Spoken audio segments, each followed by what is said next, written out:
Hey, it's Riley from Jedi Council's Rule of Two, and I know, you're clicking, you're wondering, you're worrying, you're upset. Luke Skywalker is no longer among the living in the Star Wars universe and is instead one with the Force. As seen at the end of The Last Jedi, Luke's Force projections saved the Resistance, giving the galaxy the spark of hope it needed. The legend of Luke Skywalker united a galaxy, but divided the fans. But it's not all bad. Mark Hamill's Luke Skywalker will be back in Episode 9 as announced by Lucasfilm. This gave fans a nice break from the J.J. Abrams mystery box. Instead of teasing or hinting at an inevitable surprise where Luke's Force Ghost shows up in the movie, much as they did with Yoda in The Last Jedi, we instead get the cold hard facts. Luke will be back. But is that enough? Assuming it's just in a Force Ghost capacity, that still might not be enough to cushion the blow many fans had after seeing The Last Jedi. So what if I told you there was a way to A, make Luke a living being again and show him kicking ass as a Jedi Master, B, echo the prequels, pleasing those fans, and C, ease the pain of those who hated the treatment of Luke's character in The Last Jedi? It's simple, really. It's been done before, and it can fit nicely into the ongoing story and themes set up in The Force Awakens and The Last Jedi. Flashbacks, or as we'll call them here, Forcebacks. Let me explain. J.J. Abrams started the trend by adding something into Star Wars movies never seen before: flashbacks. When Rey meets Maz Kanata on the planet of Tokadana, she's inevitably drawn to a calling, the Force. It leads her underground to a lone wooden chest where she finds the old lightsaber of Anakin Skywalker that was, well, as you know, later given to his son Luke by Obi-Wan Kenobi. And as you know, the lightsaber was cut from the hand by Vader on Bespin so many years later. The lightsaber seemed to call to Rey, and she answered. But when she grabbed it by the hilt, boom, we witness our very first flashback in the Star Wars universe ever. And not just one flashback. We see Bespin, the hallway where Luke fought Vader. We then see Luke cloaked and hidden from our sights, leaning on R2-D2. Then another flash. We see the Knights of Ren, led by Kylo Ren, kill a number of unknown people. And we even see a young Rey left behind on the planet Jakku. The flashbacks end with Obi-Wan's voice telling Rey,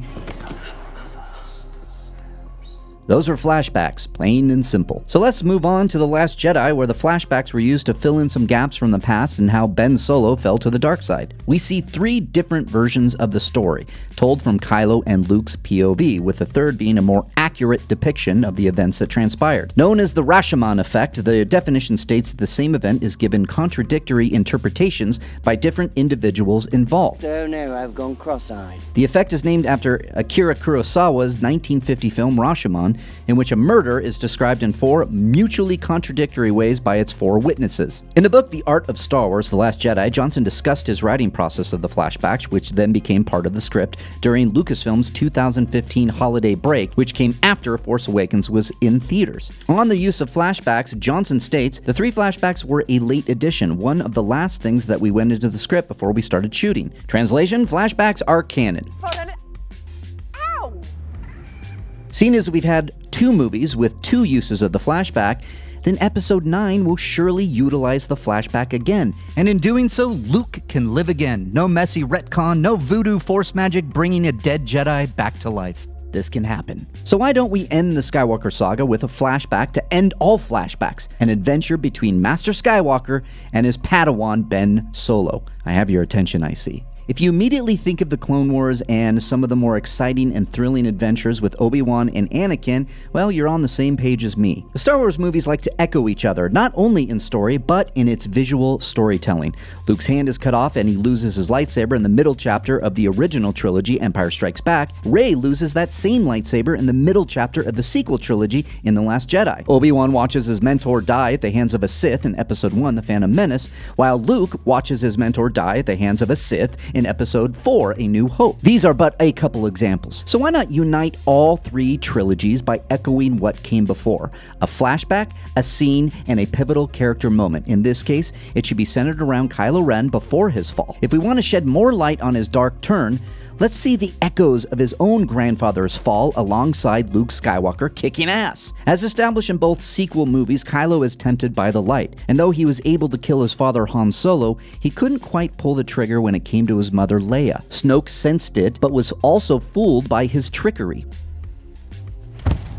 Kylo might have struggled to kill his parents, but he is still firmly entrenched in the dark side, as evidenced by his betrayal of Master Snoke. That's a classic Sith move. And when Luke Skywalker said, "See you around, kid," it's implied that he will always be with his former apprentice, that the guilt and the knowledge of his past actions will haunt him forever. So why is that? Let's cue the flashback then. Somewhere in episode 9, we flash back to a time where Luke and Ben were together and on a mission for the Jedi. Many years before the events of The Force Awakens, a time already seen in The Last Jedi, it should conjure to mind what came before. Shades of Obi-Wan Kenobi and Anakin, and even Obi-Wan and Qui-Gon. Master and apprentice on a mission to do good for the galaxy, like official Jedi business. I understood that reference. That's where we pick up with Luke and Ben in a flashback. On this flashback, this mission in episode 9, Luke is alerted to the presence of a dark side force, let's say in the Outer Rim or unknown regions. On this peacekeeping mission to stop the dark side, Luke and Ben come across the existence of a powerful Sith. Enter Supreme Leader Snoke. You see how I'm killing 3 birds with 1 stone? Now we even get the origin of Snoke. Luke and Ben find Snoke, battle a number of his army, the Praetorian Guards, which will indeed show the full power of Master Skywalker. And given that the fans wanted a pure example of Luke that they had in their heads since Return of the Jedi, we'll give them that Luke. Master Skywalker and his Padawan then defeat the army, learning of the formation of something bigger, something more menacing, the first step in a new order of villains threatening the galaxy. And let's say in the last moment, Snoke escapes, but not before seeing a glimpse of Ben's future. And as we close in on the dark side energy inherent in Snoke, Kylo Ren snaps out of a flashback, the nightmare, the vision ends. That's how you can maybe do a flashback in episode 9. This story beat is consistent for Kylo, who was still struggling with the memories of his former master, and he was humiliated on Crate, and showing still that he is grappling with the light and is in fact haunted by Luke. But that's just me. It's just speculation. Nothing's out there yet. There's no news that this is going to happen. This is just something I think fans would like, and something we've talked about on Rule of 2. I mean, there's no knowing if that is the angle JJ and co will go in episode 9, but it sure sounds fun. And it does show a way in which Luke Skywalker could be alive in episode 9. So what do you think? Could Luke be utilized in a flashback scene? Will we finally see the mighty awesomeness of Master Skywalker alive and well, at least in a flashback, in episode 9. So why don't you drop in your thoughts, like and share this video, and why don't you stay tuned for a little bit more content coming from Collider Quick just like this. See you around.